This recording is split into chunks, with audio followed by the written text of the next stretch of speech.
everyone, and welcome to Talking Mental Health, a segment from the Wellness Project where I interview mental health professionals on all things mental health and wellness. Today I'm here with Dr. Jennifer Stuart. Jen, do you mind introducing yourself? Hi, so I'd like to go by Jen. I am the Associate Director for Crisis and Emergency Resources at the University of Florida Counseling and Wellness Center. I'm a psychologist, so I work with college students experiencing a whole wide range of issues, including trauma. Yeah, I'm excited to have Jen with us here today. I've mentioned this to her beforehand, but we've had a few people from different counseling centers now, and I think it's a very neat touch to have because you're getting real life experience with the group of people that we are talking about right now. So I think that's very fascinating and just unique. um, yeah, if you're ready, we'll just go ahead and get right into these questions. Sure. No, I didn't give the topic today. We're talking about trauma today. So moving into the questions now, that would have made not a lot of sense if I would have just straight up asked the question. But all right, so just starting broad, what is trauma? So I think there's a lot of different definitions of trauma. A lot of times people think that trauma is like the thing that happens, like trauma is the car accident or trauma is the loss. As a psychologist, as a mental health person, I think of trauma more as our um, the physical and emotional impact of the event. So it's not so much the event itself. So two people could experience the same thing, and one would experience it as trauma and one may not. Basically, any time that our coping resources are overwhelmed by the impact of something, that could be traumatic. Like too much, too fast, too little for too long. It can look a lot of different ways. Yeah, I appreciate that distinction too of like the event versus the trauma. Because I think too, a lot of times when someone talks about having trauma, people's brains go to like that biggest thing, what Mhm. happened, but that's not always Mhm. the case with trauma. It's not always some big event that happened and caused it. So I think that's kind of a good distinction to have there. Yeah, I think that's really important. And there's a lot of different things that can cause someone to experience trauma. Sometimes people distinguish it, like you were just saying, like this big event trauma. We call it like big T trauma versus little T trauma, which would Mhm. be the more subtle things that can kind of add up in a person's life and nervous system and body and heart over time. Mm. Um, and there are other distinctions as well. Um, when we're working with someone with trauma, we're really working with the response, though. It doesn't matter so much the details about what happened. It's Mm. really how the person experienced that in their body and how that might still be Yeah. living in their body in their everyday life. Yeah. Well, if you're good with it, you kind of mentioned it a little bit, but I'm curious, are there different types of trauma? What do those look like? What are they? Yeah. So I said big T and little T, and that's the distinction that I heard when I was first training in this area. Big T being the things that everyone thinks of, like the car accident, the house fire, the Mhm. assault of some sort. Little T being things that are more subtle, but sometimes more pervasive. Like it could be systemic oppression. It could be um, a parental neglect or family Mhm. conflict that someone's constantly around. And so it's not one thing, it's kind of like the environment that someone is in over time.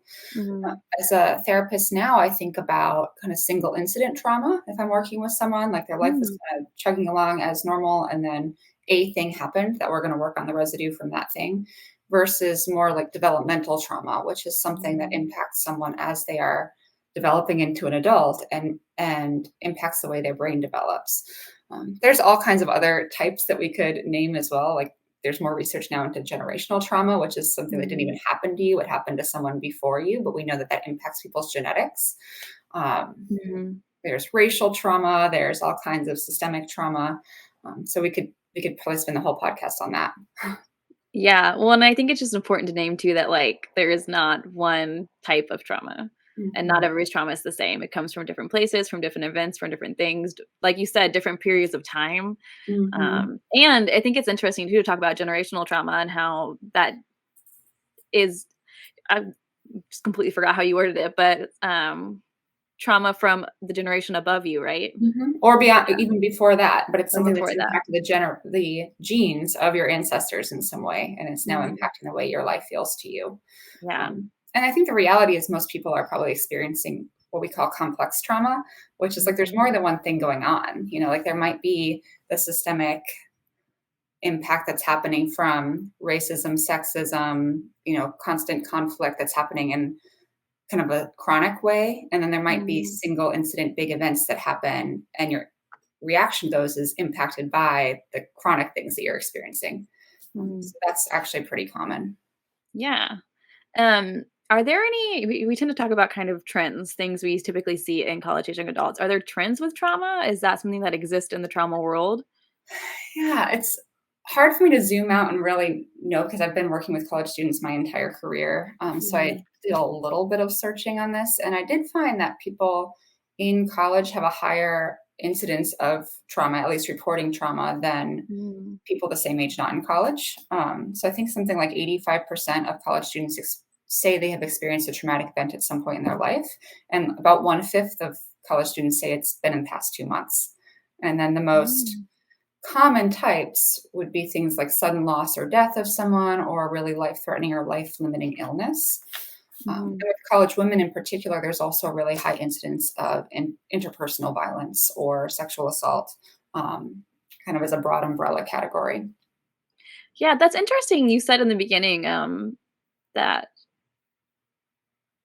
college age young adults who are in college tend to report Mhm. more than those who are not. I thought that was kind of Mhm. interesting.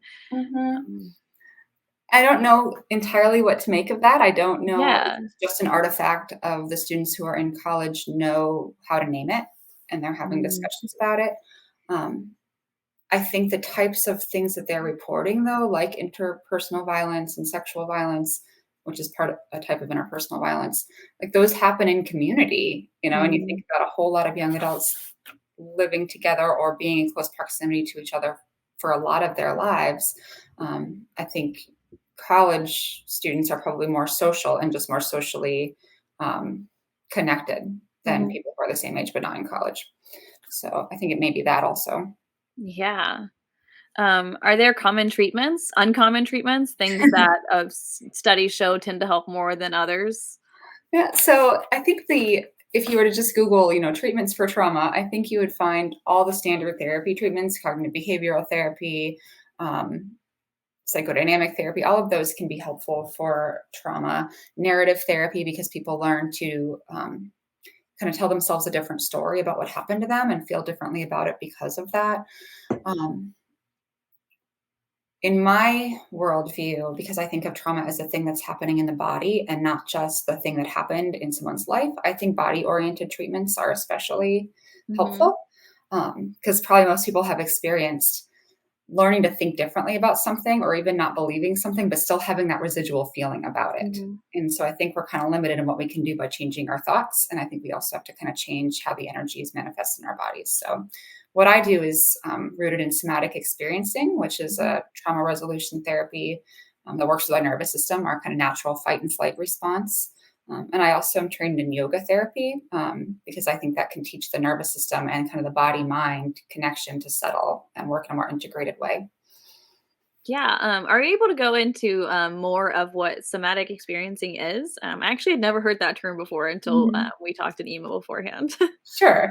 So most times when people think about therapy, they're thinking about what we call a top down approach, which is like, I feel bad. And so I'm going to learn some different ways to think or to do that will leave me feeling less bad. Right. And so we're working from our kind of higher order thought processes down to our body. So I'm going to have a different thought. And then instead of feeling sad about this, I'll feel neutral about this, as an example, or I will feel less angry. Somatic experiencing is a little more, it's more bottom up. I think it's probably both, but it's more bottom up Mhm. in terms of taking what the body is doing, and we believe the body is telling a story about the traumas that we've experienced, what fight and flight responses are kind of stuck in there, not fully expressed, and allowing that story to fully resolve so that it's not still trying to express itself through our emotions all the time. So it's starting, we call it bottom up, from the body to the thoughts. And when the body's more regulated, then our thoughts and our mood and our emotions feel different. They feel more in tune with what's Mhm. actually happening in our lives and not the residue of what was happening before. Mhm. Yeah, that's really cool because I feel like we hear, one thing happens and it affects your whole body. I mean, even with Mhm. just like, headaches, you get a headache and all Mhm. of a sudden your whole body is thrown off. Mhm. And so I think it's interesting to take that approach of like, let's take care of this part Mhm. and then let's go back to those emotions and see how they're affected by it now. I guess Mhm. if I'm understanding correctly. Yeah, like, if you think, like, classic PTSD, like, someone has a thing happen, and then now anything that seems like the thing creates that fear response, Yeah. we can work for a long time at teaching the person not to be so alarmed by the same stimulus, like, this thing Mhm. isn't the thing that was dangerous, and we're gonna get you to really recognize that. And I think people do experience a lot of improvement in that way. But if we can work with the fear response itself and get the Mhm. body to not overreact, the beliefs will shift on their own. And Yeah. yeah, it's pretty cool. Very cool. I might have to look more into that later too. Mhm. Um, I'm also curious just because you mentioned yoga therapy, is that what you had Mhm. said? Yeah. Um, oh, sorry. No, okay. Well, I was just gonna say, I feel like a lot of times that taking that step to therapy is scary because sometimes we don't wanna just sit in a room and talk to someone, and that's kind of Mhm. what we think that's it. That's what we're doing. If Mhm. I take steps to get help, I'm sitting and talking to someone, and I don't feel like doing that yet. And Mhm. so I think it's interesting to talk about these other types of therapies, these other treatments, and just kind Mhm. of talk about what else is out there as a not as opposed, but can work in conjuncture with it. I don't know if that was the right word, with Absolutely. it. Yeah, I think all of the expressive therapies can be super helpful for trauma. So that could be Mhm, art therapy, yoga therapy, movement and dance therapy. There's like animal assisted therapies. Um, because it really can be overwhelming to talk about something that happened that at the time was overwhelming. And if we do that mhm, without feeling ready, we're actually re traumatizing ourselves. If we just mhm, go back and relive an experience, and our body isn't ready yet to like hold the entirety of that experience, then we end up in overwhelm again. mhm, So I think some of those other therapies actually help us create a bigger container to hold what it is, mhm, whether it's expressing outward, it's figuring out how to move our bodies and let the energy move us. In yoga, it's learning how to hold more charge in our nervous systems without kind of shutting down under it. So all these different ways in, but that ultimately make it more so that we can talk about something um, as kind of just part of our history instead of as this mhm. really overwhelming experience. Yeah, and I appreciate that, naming those extra therapies and not Mhm. extra, but like those other Mhm. therapies. Mhm. And there are a few in there I've heard of, dance Mhm. therapy, art therapy, but I just had never heard a couple of them before, so I was just a little Yeah. curious. People usually think they have to, like, tell their story a certain number of times, that's what's gonna heal the trauma. Mhm, And I think it can be really powerful to know that you can do that, but that's not what actually heals the trauma. Like, creating a regulated experience in your body in the here and now is mhm, what heals trauma. And so there's a million ways to do that, and it's important to find one that works for the individual person. mm. So, as a college age young adult, whether, you're coming you're going to college and you have experienced trauma, Mhm. um, or you're in college and something has happened and now you're experiencing trauma, Mhm. what do you do next? What do you do? How do you get help? And Mhm. whether that's talking more about the counseling center and other Mhm. things, what are some of the options? Yeah, so every college campus is different. I think the counseling center is a great place to start because basically every college campus has one, even if it's like one or two staff people, or it Mhm, could be this huge, multidisciplinary center. But college counseling centers are unique in that they usually really know the local resources and they know what practitioners and what groups and what even physicians and other people might be a good fit for college students in particular. So I think they're a great place to start. They may have the thing that you need, and if not, mhm, they likely know where you can get it, and they're confidential. So if you're not sure you want to go any further with talking about the traumatic experience, you don't want to file a police report, you don't want to report it to the dean of students or your RA or whoever it is that might have to report up, the counseling center can keep that confidential for you. Um, mhm, Many college counseling centers also have local law enforcement. So like we have a university police department. A really tiny college may not, but mhm, larger campuses do. And we have victim advocates as part of that police department, and they are also confidential. So that's another good resource. Because sometimes there are legitimate like safety concerns that people have after mhm, experiencing trauma. Like they would feel less traumatized if they can move residence hall rooms, or if they can mhm, know that they don't have to be in class with the perpetrator, or if they know that this person doesn't know where they are. And so that's a really good resource for some of those mhm, more concrete steps that can be taken. Um, and then there's lots of personnel on any university campus. So depending on if the student lives on campus, an RA might be a good person if they're okay with that being reported maybe to a supervisor. Most faculty and staff, I think, are also trained to support and refer students appropriately. So honestly, whoever you're comfortable with. Mhm. If you don't have that relationship developed already, I think the counseling centers are a really good first step. Yeah, and then I've asked this question before, but I think it's interesting to get different perspectives on, different people in counseling centers. But what is that going to look like for a student to walk into a counseling center? Because I think, like I said earlier, I think there are these things that kind of stop us from taking that next step because the fear of like, what's going to happen to me? What happens when I walk in this room? Yeah, that's a fair question. It is a big step. At our center in particular, we have walk-in services available for crisis, kind of during daytime hours, like 9 to 4. And we also have telephone counseling available after hours. So that first step could be walking into one of our buildings, or it could be calling.